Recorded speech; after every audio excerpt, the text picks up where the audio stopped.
We're all so busy living our lives. And then suddenly something cuts through that, something often very unexpected. Paediatric trauma call, 15 minutes. A 71-year-old female with 2 stab wounds to the back. He was found to be in traumatic cardiac arrest. I can't feel any pulses. We're at St George's Hospital in Tooting. Yeah, 24 hours, 7 days a week. I love that question. What's your opening hours? St George's, London. One of Britain's busiest A&E departments, under more pressure than ever. So do you want to watch, darling, or do you want to look away? This is the worst day ever. You never know what's coming in, and you just have to be ready for anything.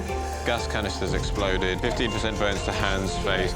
In a world of uncertainty, we see a life-changing event. I'm at A&E, I need her to get out of here, please. When patients come in, something takes over. I'll be fine. I'm going to be very fine. A place where life, Give me an A, give me an E. love, Okay, good lad, well done. and loss unfold every single day. Did you enjoy the Queen's birthday yesterday? I watched the football. All the patients you're about to see were treated in just one 24-hour period. Don't worry. We get to see people who love one another in loads of different ways. Yes. And I think you can give someone the best care in the world, but really what they want is to hold the hand of the person that they love and for them to tell them that they're going to be okay. You're my hero.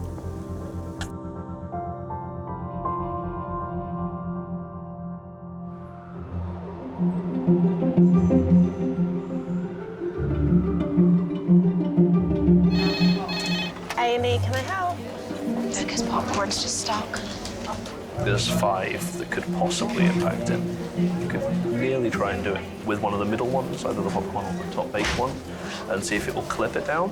Okay, I'm going for it.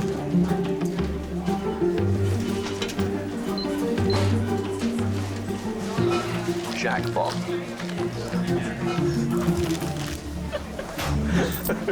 This has been the best day.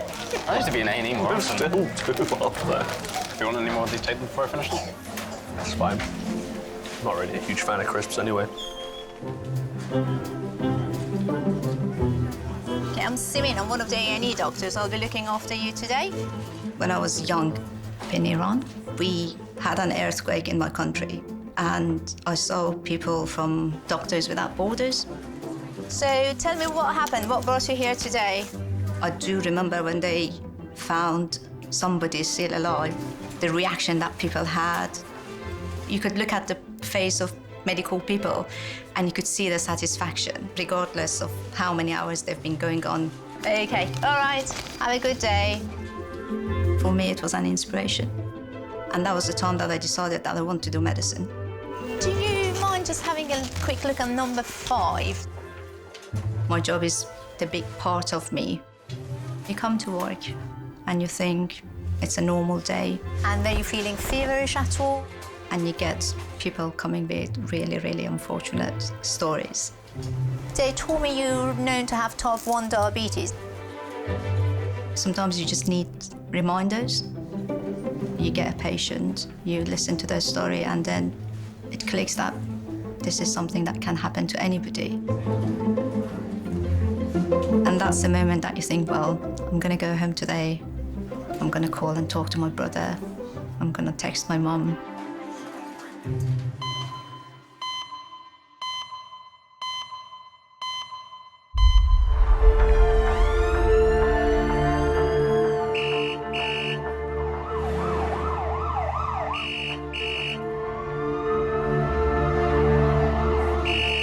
St George's. Medical trauma.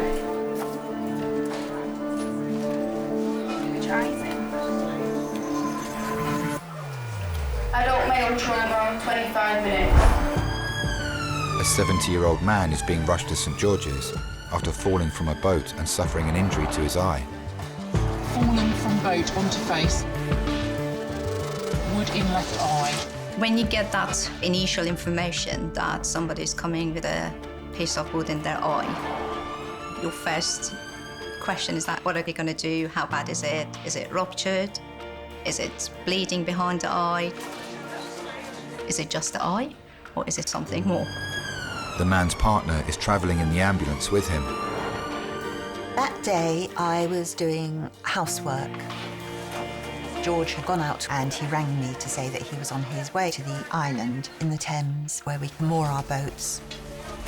He was going to go on the boat to empty some of the water because it had rained very heavily. And he said, right, I'll be on my way back shortly. Then the phone went again.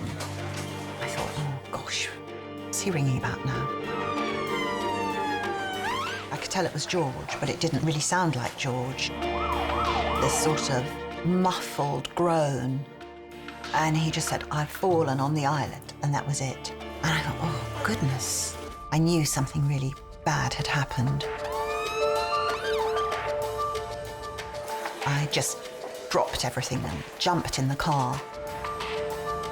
George must have managed somehow to feel his way down the path on the island and clawed his way along the fence.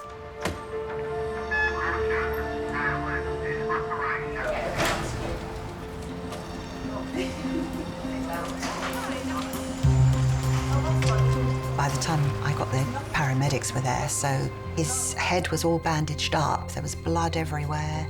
It was horrific.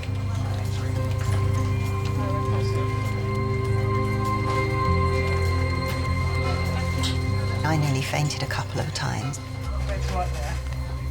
It's like something out of a horror movie.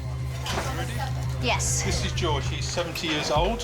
He was stepping off a boat, and as he stepped off, he lost his balance. He fell forward onto some driftwood. He's got a piece of driftwood that has penetrated his left eyelid and into his eyeball. How far, I don't know. He explained that it felt like a pop in his eyeball. He can see through his right eye, no vision through his left eye. He's a taxi driver by trade. Okay. All I've done is put a damp patch over where, when you lift it, you'll see. Thank you very much, sir. I'm just going to start examining you, OK? All right, then. What's your name? George. Deep breath in and out. OK, relax back. I'm just going to lower you down. Okay, let me know if breathing becomes a bit difficult. I was worried.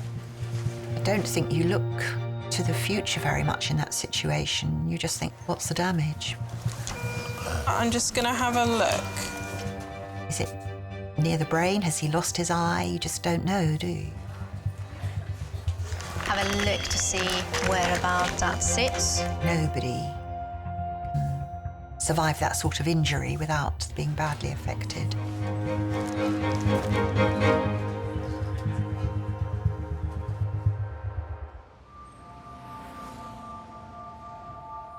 It's been 8 minutes since 70-year-old George arrived in resus after falling and impaling his eye on a shard of driftwood.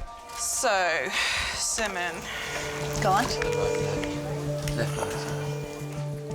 When you want to remove a foreign object, there are a couple of questions that you have to think about.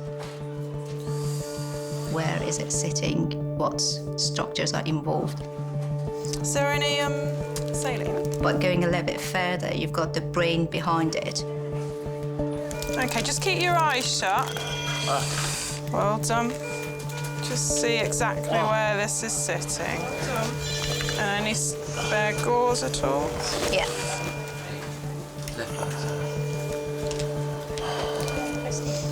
It's just about to come off. OK. Well done.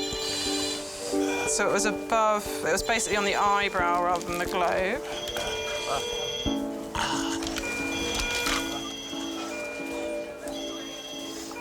Now, are you able to open your eye? Good.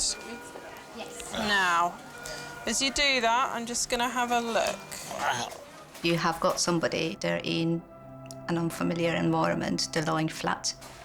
You think that what's happening is you losing your eye. I would imagine that's really a scary thing. It's just kind of bruising and blood laterally. Sorry. And the only face that they see is your face. as somebody who is treating them. And the message that you want to convey is that you're safe, you're in the right place. Big laceration. So I'm just going to get a scan, and then we take it from there. Doctors are concerned that George may have internal damage to his skull and eye and are sending him for a CT scan.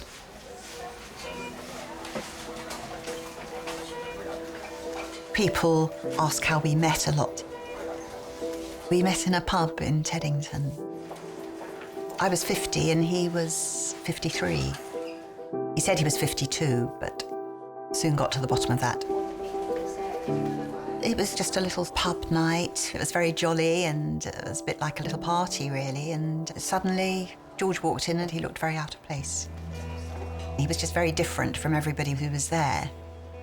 And I just saw this huge blokey bloke walk through the doorway with a sort of battered face. He just stood in the threshold and glowered. And I thought, wow, you know, what a bloke. Yes, I had such a presence.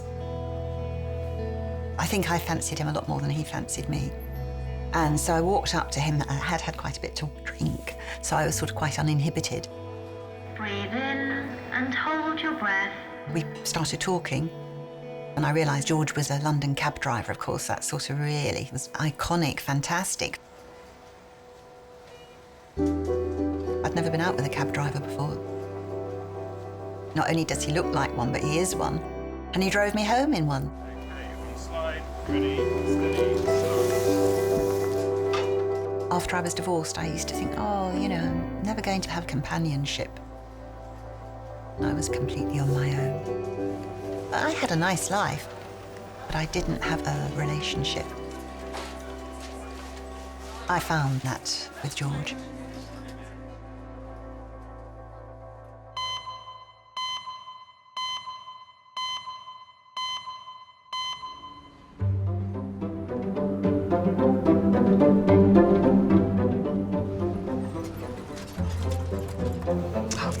This is one of the healthiest waiting rooms I've ever seen. It's kind of terrifying in a way. Just everyone looks okay. 59-year-old Debbie has come to A&E with her husband Stephen after cutting her hand on the blade of a lawnmower. I'd like to give them some new curtains. I think they deserve that. Plastics registrar Dr. Vincenzo is looking at her x-rays. My name is Vince, I'm one of the plastics registrar working at St. George's. Can you tell me, please, how did it happen? Complete and utterly my fault. Mowing the lawnmower started to get jammed, and I put my hands to try and unjam it. I thought I was going to pass out. Do you mind if I take a look? Of course. Is it really painful? No, I was wearing 2 pairs of gloves. I like to make my garden look nice, and I love gardening. I absolutely love it. And mowing the lawn has always been my job. That is one of the things I won't let Stephen do. He doesn't make straight lines, he misses bits out, and that drives me crazy. I was mowing the lawn, but I wasn't really thinking about mowing the lawn. I was thinking of my son's wedding, whether my pink hat matched the rest of my pink outfit, and whether pink was right anyhow. There's so much to think about, and really, I wasn't even preparing the wedding. I want to check if the sensation is fine, everything. Yeah, sure. Steve and I met up on my 18th birthday party. I can remember, and I had a couple of boyfriends there at the time, but this lovely Stephen came along, and he'd been on a pub crawl with somebody else, and he sat on our fridge freezer chatting my mum up. And my mother thought he was fantastic, particularly when he got the vacuum cleaner out and started hoovering up at the end of the party. That was it. Can you feel my finger touching? Yes, I can. It's just not as good as that one. I mean, I think I was really lucky. I'm a really active person, you know. We're competitive ballroom dancers. Oh, really? Yes. So the thing is, with this hand, normally, in a hold, you are like that. We've been dancing for 12 years. So we dance ballroom and Latin. In Latin, you've got cha-cha-cha, you've got samba, you've got paso doble, and they're the best music. Tom Jones, Sex Bomb is a great cha-cha-cha, cha-cha-cha. Just relax your hand, let me do that. The competitive dance teacher saw us and said, you should compete. We said, no, we're a bit old. We will make Bournemouth and we will make Blackpool. Yeah, we will. We'll see.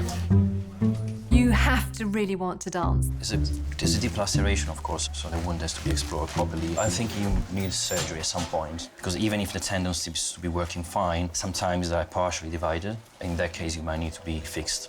I'll be right back. Oh, darling, I'm so sorry. That was so important to us. Well, we'll see what you can do with it.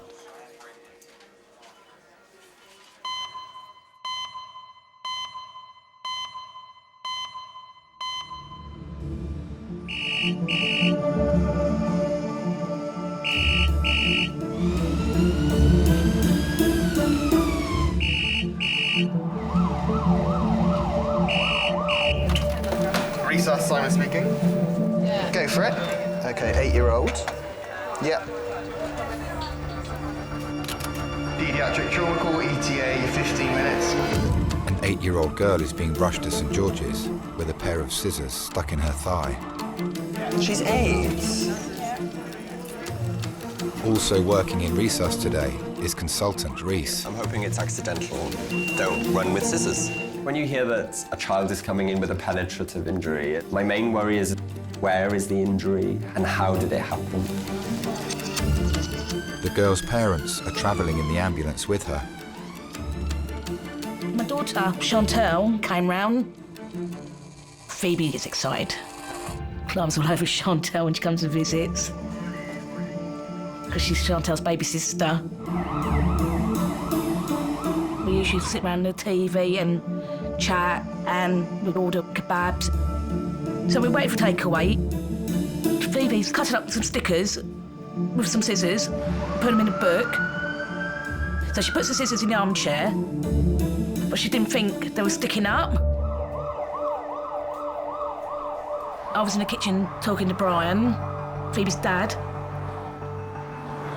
And then Chantal comes flying in, saying, Mum, Phoebe sat on a pair of scissors. She was just screaming, and I'm panicking. I thought we'd gone right through to a vein or something. My main concern is significant injuries that could be life-threatening.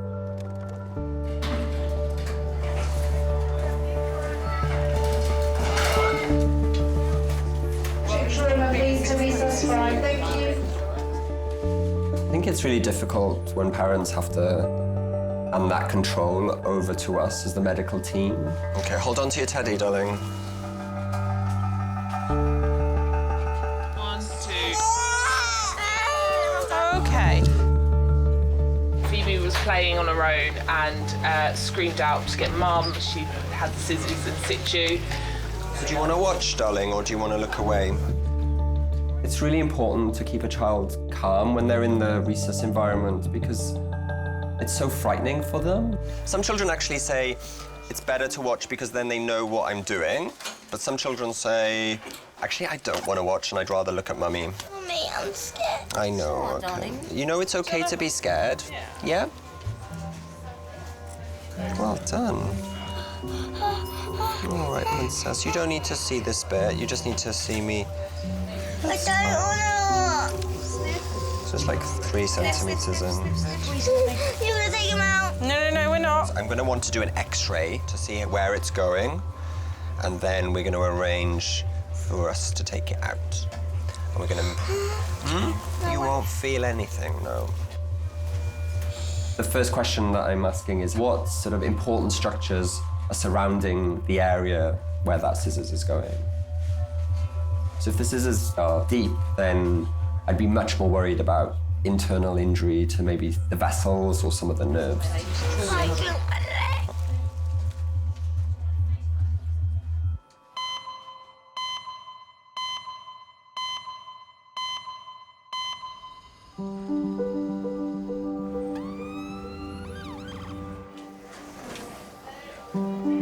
Earlier today, London cab driver George arrived in Resus with a piece of wood lodged in his eye after falling off his boat. His partner Irene has been waiting in the relatives' room. Hello. Sorry, I wasn't looking. So that we just wait back to the report. I do remember being that family member not long ago. I received this call from a number I didn't know, and they told me that my brother has been in an accident. After that experience, what really stayed with me is that you have to realize that your patient is not the only person you're looking after. There's a sister, mother, or partner. Sometimes they just need to talk to you, talk about like personal life of that person, and suddenly it changes everything. That's not just a patient anymore. I won't leave you, will you? No, I won't leave you. Poor George. George grew up in Pimlico, central London, post-war. He was one of 10. He was the 7th son. I was brought up in southeast London, typical sort of suburban childhood. Had an older sister. When we were young, George and I were completely different people. He was a mod, rode motor scooters. I preferred sort of drama students and people with long flowing hair. I certainly wouldn't have been attracted to mods because they wore sort of dinky little suits and had little mod haircuts and everything was tiny. Spivvy and dandy-ish, wasn't it, I think, if you were a mod. Me and most of my friends, you know, you'd sort of wear spinach green and thick tights and camel coats that were belted and tried to look very soulful and poetic. What rotten luck.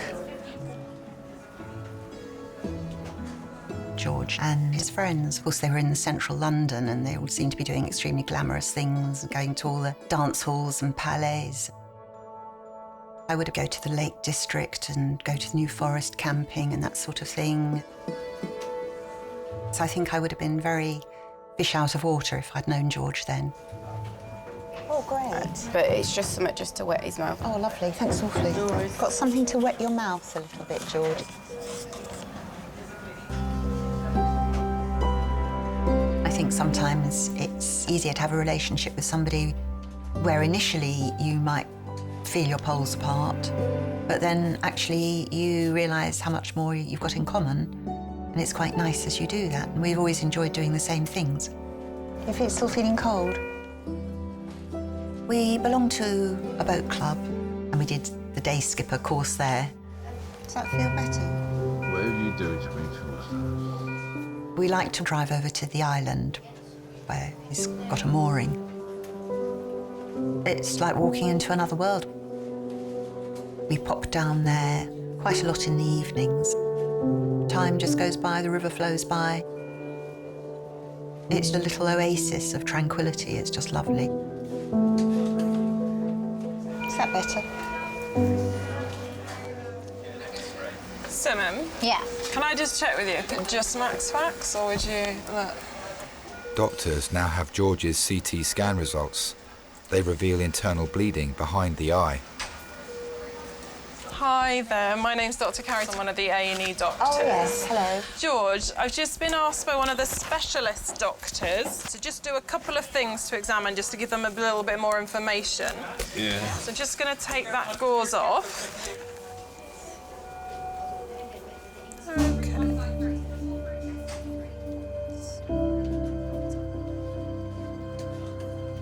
Imagine that you do have bleeding behind your eyeball. Open your eye the best you can. I want you to look over towards me. It's a closed area. It's not going to expand. So the pressure is going to go higher and higher. So look round at me. Yeah. So look right over towards your nose. If it's not addressed quite quickly, that will affect your vision. Is this person going to lose his vision? Does it feel like your eye's being pushed forward? Yeah.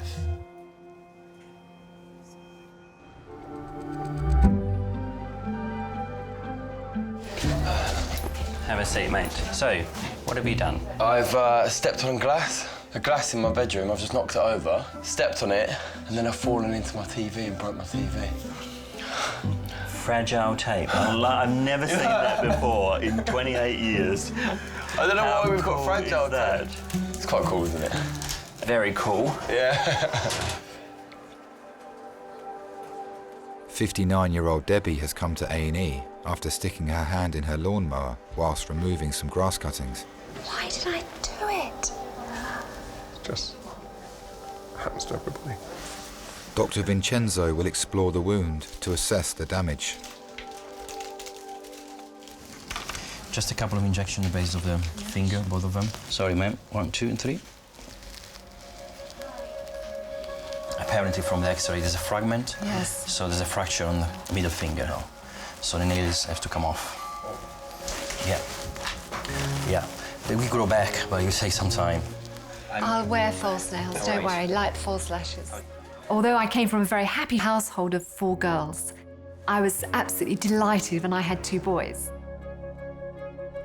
They were real little tearaways and they just wanted to explore and run and be what little boys are. I have a very busy week with a wedding ahead. So wedding next weekend?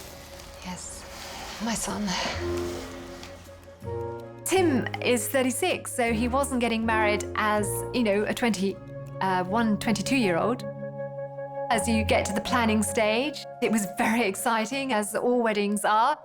If you have any lack of sensation after surgery, Yes. they might take a few months before he comes back. My youngest son, Simon, he was going to get married and go down the traditional route as Tim, but he didn't. Things changed. If Simon had played with dolls or done something that was very feminine at a very early age, then maybe I would have been slightly prepared.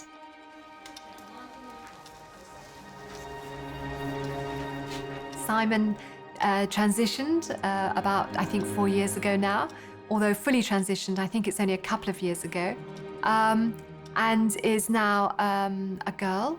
So instead of Simon, I have a daughter, Sophie. I can't say that it wasn't a shock to our system. It was. To both Stephen and I, it was out of the blue. We hadn't expected this. And it has taken time for me to adjust. I don't think I can put into words, without crying, how much I have had to appreciate the struggle that Sophie took. I mean, there could not have been a bigger challenge that any one man could say or take.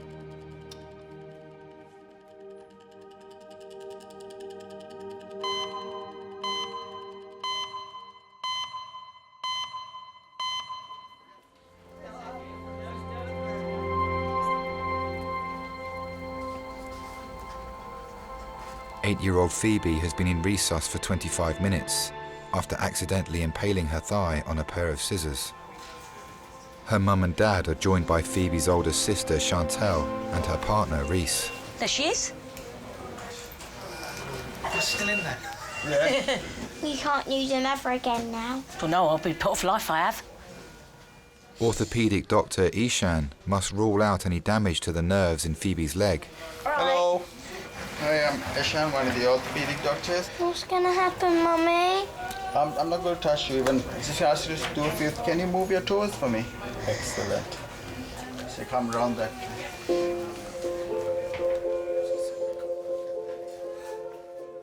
I'm a mother to 5 children, 2 sons, 3 daughters.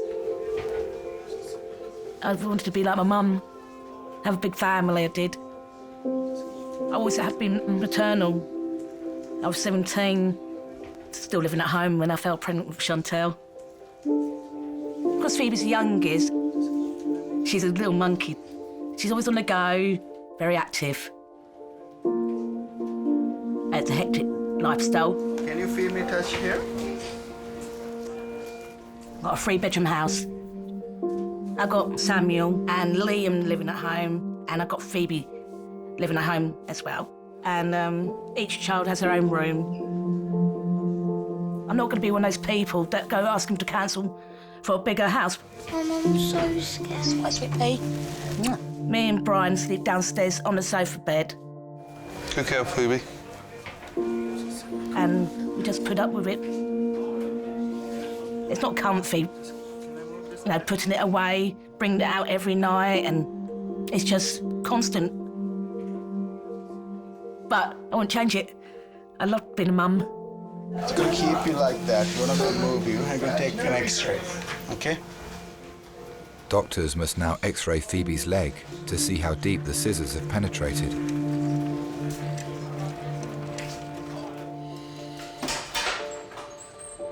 10 years ago, I was all happy, thinking I found my man of my dreams.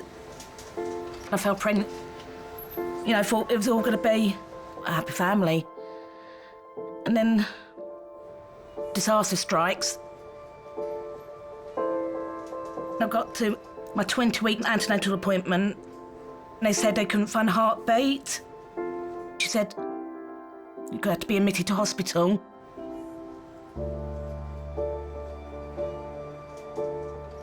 When I got to the hospital, there was no heartbeat.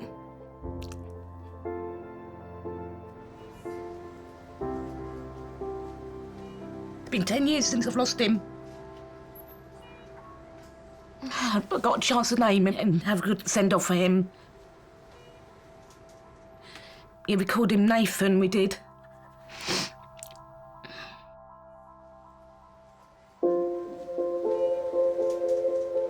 When the months went on, I thought, I'm not going to be able to have another baby. And then, 8 months later, when I found out that I was expecting again, I was happy, but I was scared at the same time, thinking, is it going to happen again?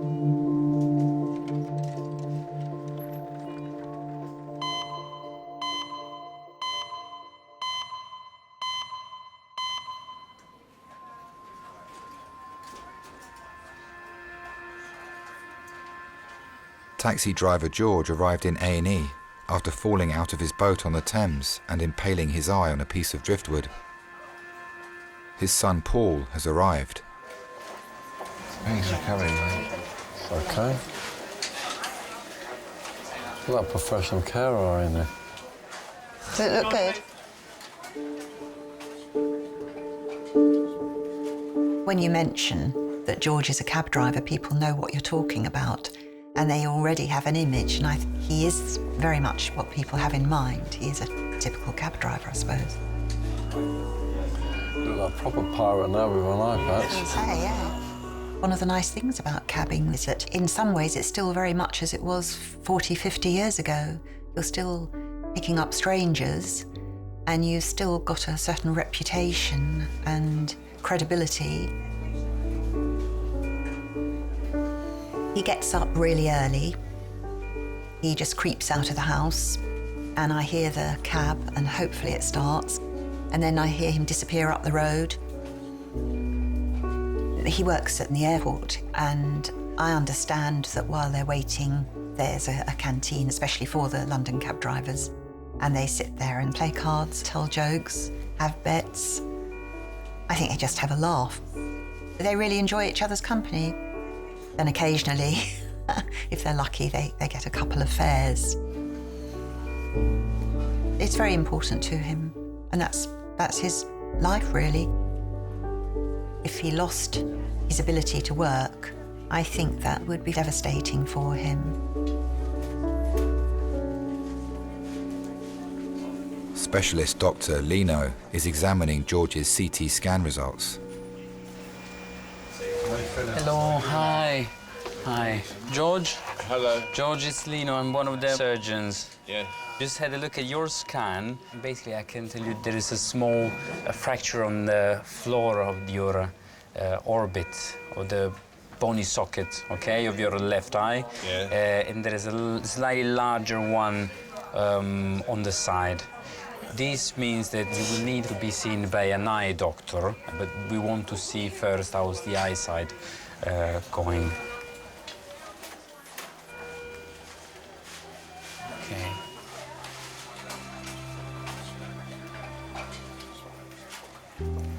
move your eye, sir? Is it very painful? Yes. Yeah, right. So is it very sore if I touch you? Yes. Right. My brother had a car accident, and his injuries, they were mainly facial. He had to go through so many surgeries. Facial injuries, they're kind of linked to your identity. One of the things that he couldn't get over that easily was that he couldn't get used to his new face. He was telling me, I look in the mirror, I don't know this person anymore. It's a huge amount of adjustment. And simply that means that your life is not going to be the same. Sorry, I just need to stretch a bit more up. I think that's human nature. You think that you're in control without realizing that sometimes it's not just you. There are other things that you cannot control. You had it all planned and now everything is changed. And how is your eyesight? Do you think it's getting worse? My eyesight? Yes, from this eye. If I pull your eyelid a bit up. Yeah. Can you see colors? No. Not really, no. Right.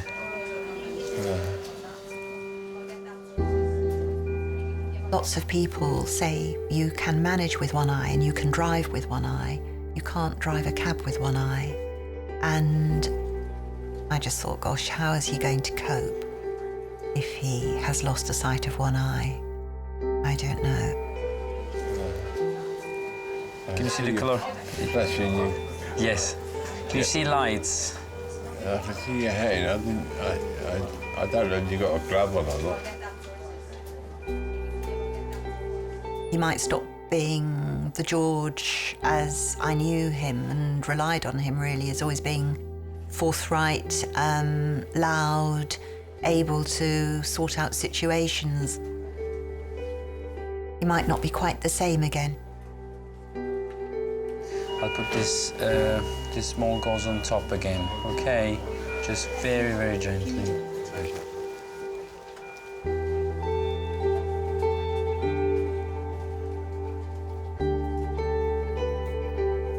George will be taken to a ward where specialist doctors will monitor his eyesight ahead of surgery.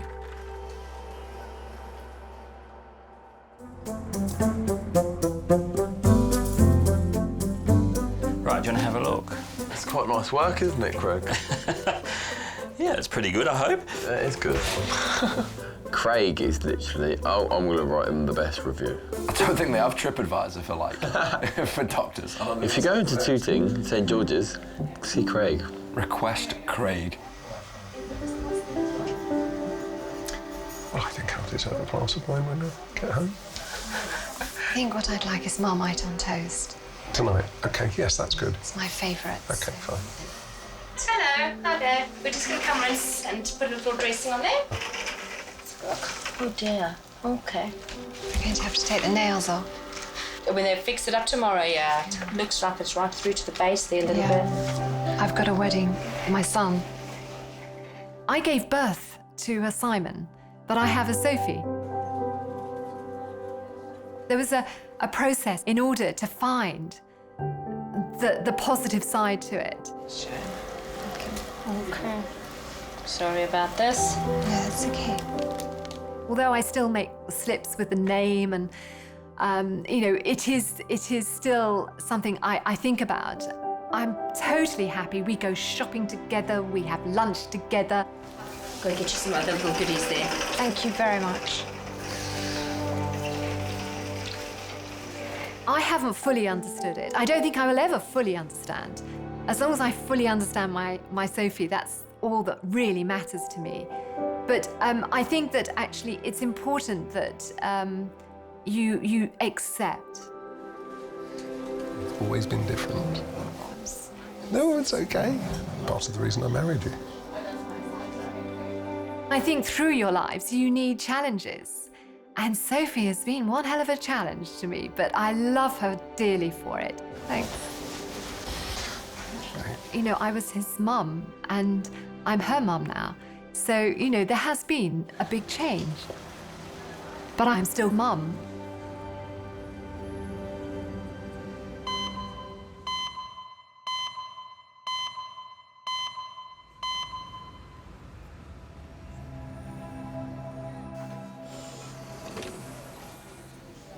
Phoebe arrived in resus with a pair of scissors embedded in her thigh. X-rays reveal that they have not penetrated the bone or arteries, and it's safe to remove them. Finally! Have I been so long? Have I been ages? It's been very busy here tonight, that's why. We might actually put you to sleep down here and take it out down here and wash it out down here. What if it starts pouring out of blood? Would you wash it up in there? Yeah, we're gonna wash it all up for you. Do you want to keep the scissors? Put them in the bin. I think you'll be very careful with your scissors from now on, won't you? I didn't know I put them there. You're forgetful. What's your name? Phoebe. Not that forgetful, are you? Do you know what I like to do with my children in the hospital? We like to do fist bumps here. You do me fist bump? Yeah, good girl. Just rest, close those eyes, and think about something nice. Yeah, good girl. You've been amazing, okay?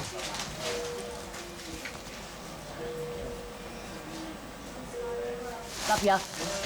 I'm scared. I know, baby. They're going to take it out. Yeah, so I'm going to give you some oxygen to wear. We're going to give you some sleeping medicine. So I need to... Mummy. Mummy's here. Where's Mum? Yeah.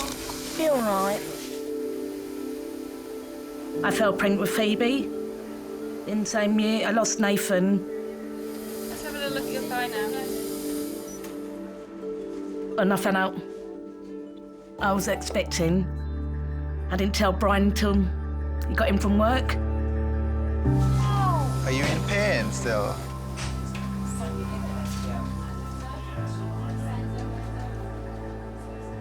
And then when I finally got to 20 weeks with Phoebe, and they said, healthy heartbeat,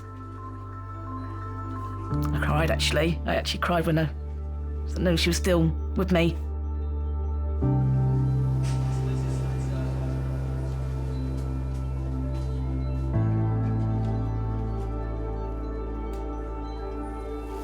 Yeah, that's fine. That's good.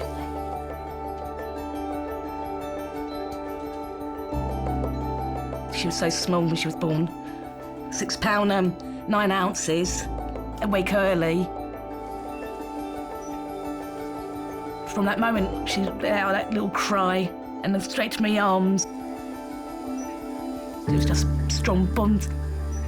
I always call her my miracle baby. It's my little miracle. I just don't want her to grow up too quick. Best thing ever being a mum.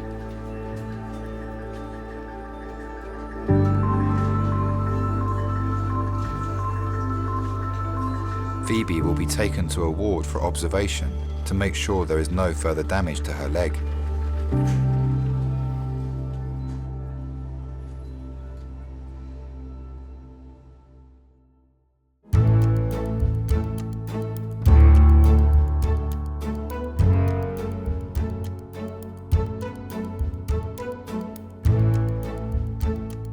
It was just a fabulous affair, and it was a great excuse for the family all to get together and to be together.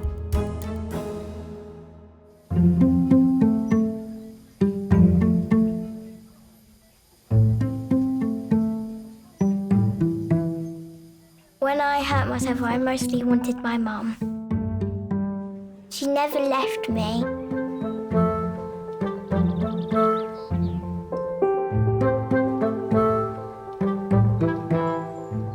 It teach me a lesson not to play with sharp things now. I spend loads of time with my mum. I love her. She's the best mum in the world.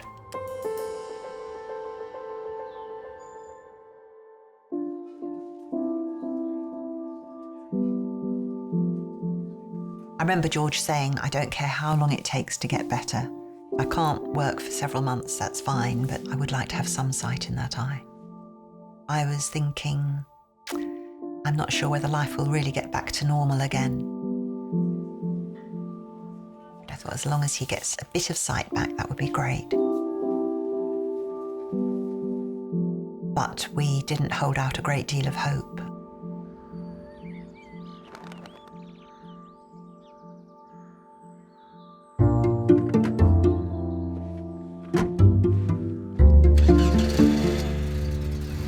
As long as I can work, I will. I don't want to retire. I want to be the oldest living cab driver.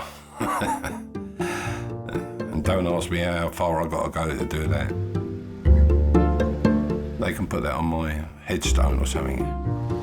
See you later, my love.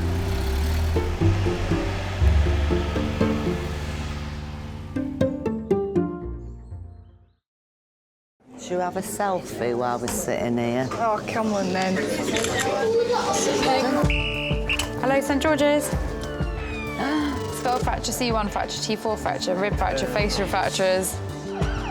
It just goes to show how easy it is for an experienced builder to slip up. He's fallen down some steps and broken every bone in his body. It takes a second to make a mistake, and your life's changed forever then.